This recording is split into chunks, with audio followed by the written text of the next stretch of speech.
خلي الأذان على موبايلك عشان يأذن الأذان يفكرك بالصلاة.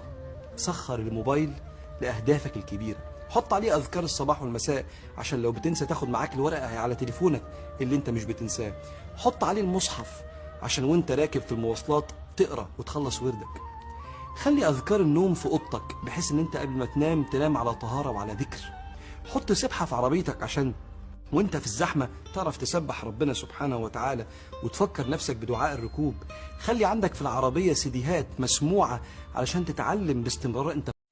وأجمل شيء بيعيش فيه الشخص الملتزم اللي عايش بالشخصية الصادقة هو سكون الروح.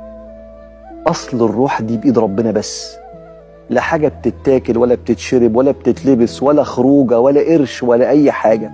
النفس فيها شوية غرايز كده، يعني الواحد بيعرف يرضيها كده، بس السكينة والطمأنينة مصدرها الله. بسم الله الرحمن الرحيم. فعلم ما في قلوبهم فأنزل السكينة عليهم وأثاب